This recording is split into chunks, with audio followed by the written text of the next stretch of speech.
Hi again, it's Graham here, and today I'm having a chat with a friend of mine, Alex, who's actually a racing driver and instructor from Dartford. So rather than me telling you about him, I'm just going to pass you straight over to Alex, and he's going to tell you all about what he does. So nice to see you, Alex. Yeah, good to see you too, Graham. Thank you for having me. Hi, everyone. As Graham says, I'm a racing driver and instructor based in Dartford, a racing championship called the Mini Challenge for a team called Graves Motorsport. I've been racing for 15 or 16 years now, so most of my life. And yeah, and I do it full time as an instructor as well. Brilliant. So how did you get into it? What was the driving force behind Alex becoming a racing driver? It's not every day I get to meet a racing driver, to be honest. It's all my dad's fault, really. I've always lived in Dartford, so therefore I've always been about 15 minutes or so away from Brands Hatch. So my dad took me there when I was about 2 years old for the first time, and kind of got hooked from a very early age there. So then as soon as I was old enough to drive myself, he took me to Buckmore Park, which you'll know pretty well yourself, Graham. Absolutely, yeah, the go-karting, yeah. Yeah, indeed. And yeah, I haven't really looked back since then, to be honest. So I would have started when I was 9 or 10. Been doing it ever since. Great. And so what's unique about the way that you drive? Is there something, is it what sort of types of cars that you drive, or is there, is there any types that you specialize in? Yeah, most of my experience has been in minis. That's where I've won my championship, where I've won races. But I have had a chance to drive a huge variety of cars on circuit. Everything from Ferraris and Lamborghinis, right the way down to little Ford KA. So I've had a chance to sample a fair few different cars on track, a variety of different types that has helped make me a best driver overall. In terms of racing, I understand the concept of the racing and that. So Yeah. what is it that you actually do for businesses? How do you work with people? What is it that that you do other than drive, obviously? Yeah, so we use the racing as a platform for companies to provide commercial solutions to them to help promote their business. There's really not a one size fits all solution in that for them. It really depends on what the company needs themselves. And it could be anything from the chance to expose the brand to the motorsport audience. With the Mini Challenge, we're fortunate to be a part of the package that supports the British Touring Car Championship. Right. So for guys not familiar with motorsport, that's really the equivalent of the Premier League. So you're talking about putting a brand at that point in front of 40,000 people trackside and over 1 million viewers on ITV4 Live. So quite a big audience to promote them to. But it can also be things like hospitality and experiences. In motorsport, we're able to offer perhaps a bit more access than most sports. If me and you were to go to, say, a football game for some hospitality, we're probably not going to get to meet any of the players. We'll get to see a game, we'll get some good seats for that, and that's fantastic. But for us in motorsport, most of your hospitality tends to involve getting to meet the drivers, maybe getting to go see the car, the team in the morning, and really being a bit more a part of the experience. And that really helps the emotional side of your hospitality experience instead of just the wining and dining. So yeah, really, there's a huge variety of things we can offer dependent on what the client needs. So back to the driving, obviously it took a lot of time to actually become a driver. Just tell me about some of the processes that you had to go through to going around on a go-kart to becoming a professional driver. What's the process and the training like? It's just a lot of practice, really. And I started racing in karts when I was 10. Wow. Bit by bit, you build up the experience, the knowledge, the feel for the technique. I think, like with a lot of things in life, the younger you start it, the easier. Certainly when I'm instructing, for example, you see people driving on track for the first time when they've already driven on the road, they have a lot of bad habits straight away. Whereas if you've started from a young age on a kart circuit, in terms of your racetrack driving, that's all you've ever known. So, I'm far more comfortable on track than I am on road, for example, because of that. But yeah, it's like with anything, it's a lot of practice, keep working at it, and you got to stay dedicated to it, For me personally, I was diagnosed when I was 2 years old with something called dyspraxia. So it's a form of learning difficulty that affects your hand-eye coordination, that kind of thing. So when you think of all the coordination we've got going on in a car, with your steering inputs holding the correct line, with your downshifts as well, and so on and so forth, all the while you've got 9 or 10 angry minis around you as well. There's a lot going on in that respect. So that should have made it harder for me. But like with anything in life, if you want it badly enough, if you're that passionate about it, then you can overcome those kinds of things. Really, that's what saw me through. Brilliant. I mean, that's amazing that you've had to not only learn to race, but overcome sort of, those kinds of issues as well. So that's amazing. So in terms of what would your advice be for somebody like me? I've got a nearly 10-year-old son and I wanted to get him into racing. What would be the first step for that? The first step is to go karting. Obviously you're not a million miles away from me. Buckmore Park would definitely be the place for you to go. But somewhere like that will normally have what you call an arrive and drive session in their own karts. It'll only cost you 30-40 quid, but it gives them a chance to get a feel for it, see if they enjoy it or not. Obviously, like with any sport or hobby, you don't need to pursue it to a high level for it to bring a benefit to you. I think one of the best things about getting people that age into a kart or into any kind of driving is actually more the control it teaches them that we don't get taught on the road. When we're taking our driving test or when we're preparing for it, we're taught how to use a road. We're taught the basic inputs of a car, you're changing gear and indicators and whatever, but you're not actually taught how to drive or control a car. You don't know what to do if you're in a skid. You don't know what to do in very wet weather, for example, because nobody really teaches you that. Whereas getting people out in a kart circuit, even whilst it might not feel relevant straight away, it does teach you a lot of vehicle control techniques that could potentially save your life one day. How did you transition though from sort of amateur learning? Was it a process that you had to go through? It's not like a lot of people would go for a job interview. Did you get picked up? Would you just join the team, or how does it work? Yeah, so motorsport is a bit of a funny one in comparison to most sports. Obviously, you look at football or maybe rugby, those kind of things. You've got academies and that kind of stuff that people go through. We don't really have that as such in motorsport, because in reality, a lot of it is down to yourself to find and bring the budget to the race team to actually go racing in the first place. So that makes it a bit more difficult for us. So I spent a good 12, 13 years racing in karting, just doing all I could, wanting to move into cars. And we really struggled to find the money to make it happen. And in the end, it got to the start of 2018. And it just became something that had to happen at that point. It couldn't wait any longer. It needed to be done. So I took a risk on myself. I took out a bank loan for rather more than I'd like to say, bought my own race car, and we went racing. We took delivery of the car on the Wednesday of that first race week. That's also the same day that I had met the team for the first time who were going to run the car. So, we kind of turned up for that first one, think we didn't have a chance in hell, and we were just hoping not to embarrass ourselves too much. We turned up on the Saturday at Donington Park, and we qualified on pole and won both races. Wow, that's brilliant.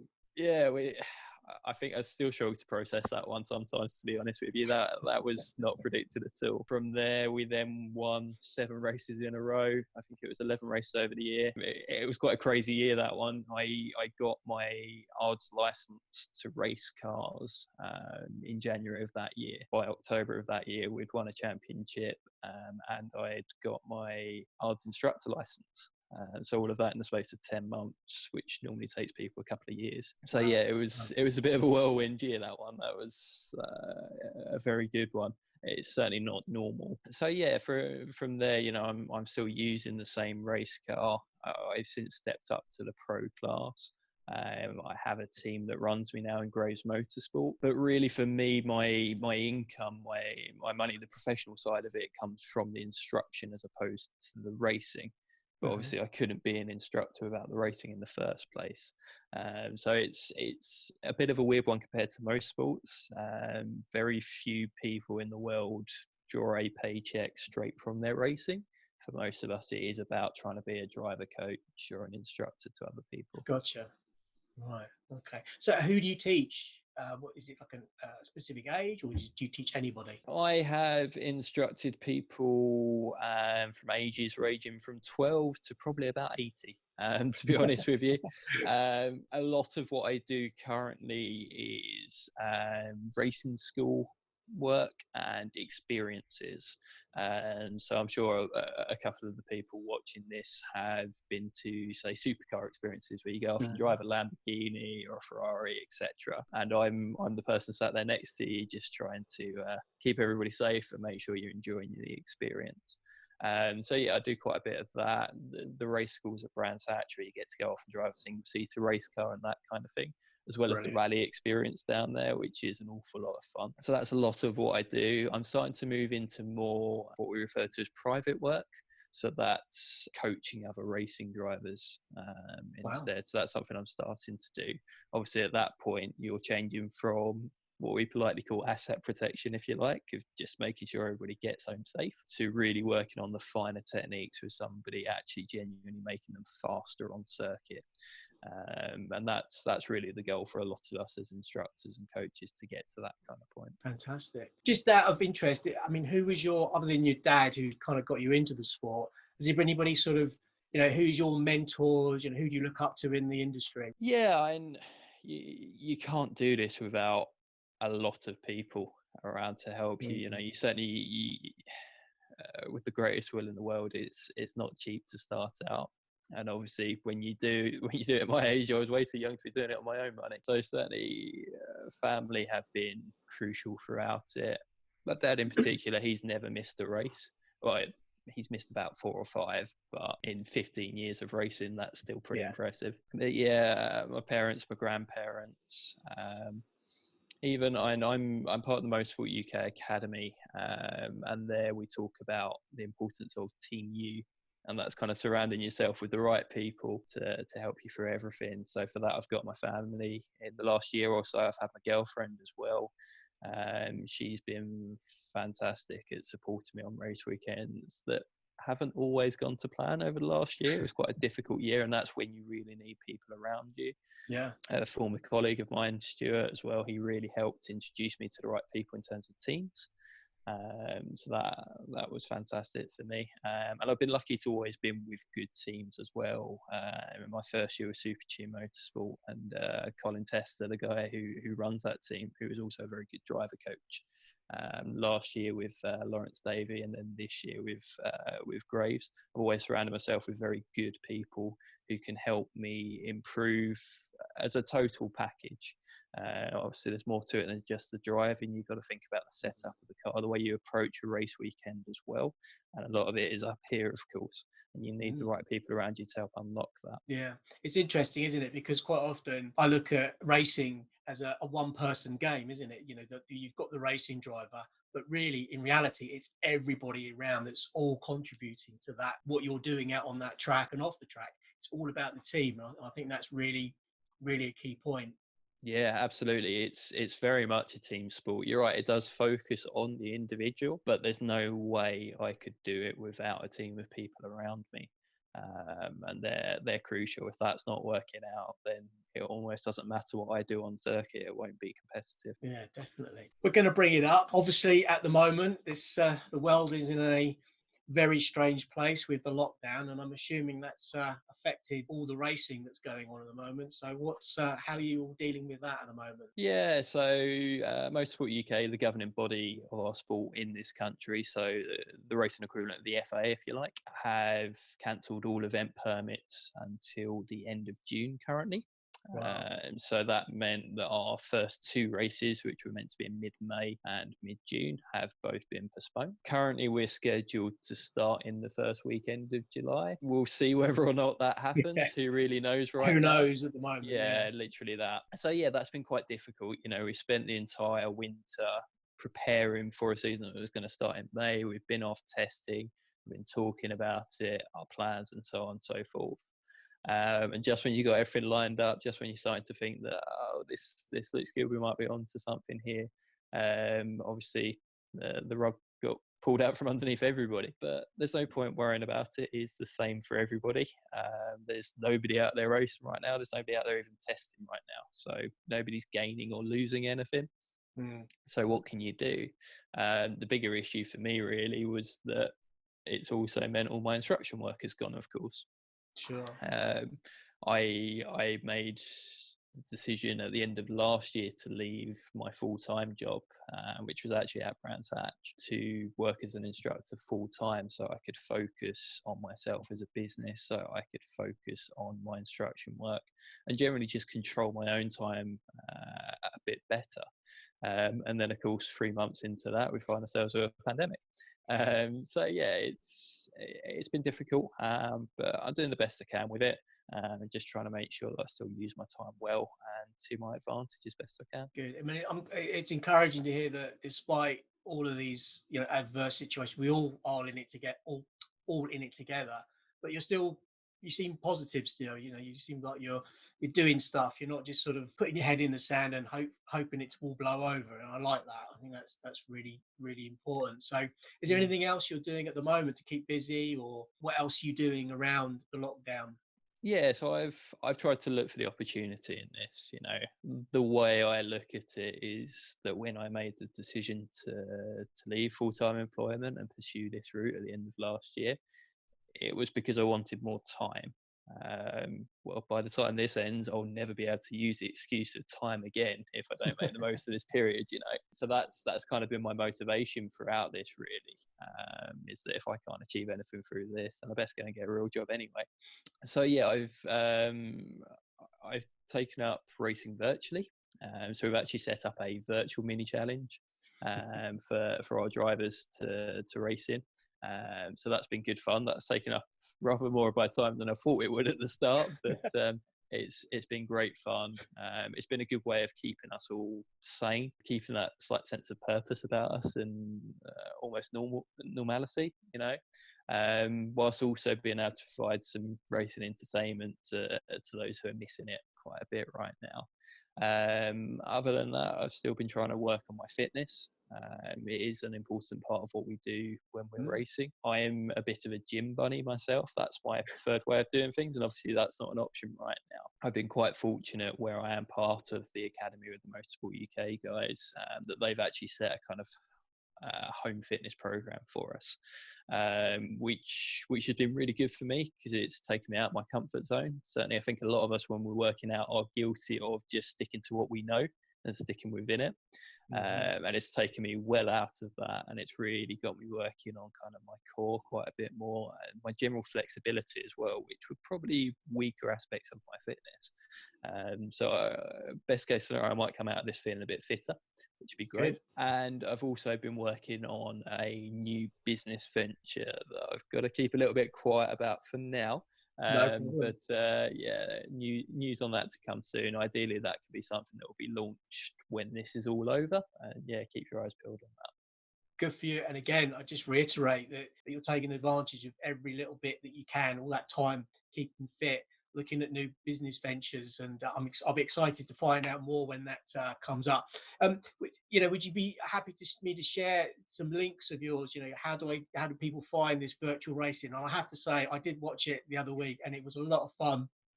Although I do hope that you're better on the actual track than you are on the video. Yeah. It hasn't quite gone to plan for myself so far.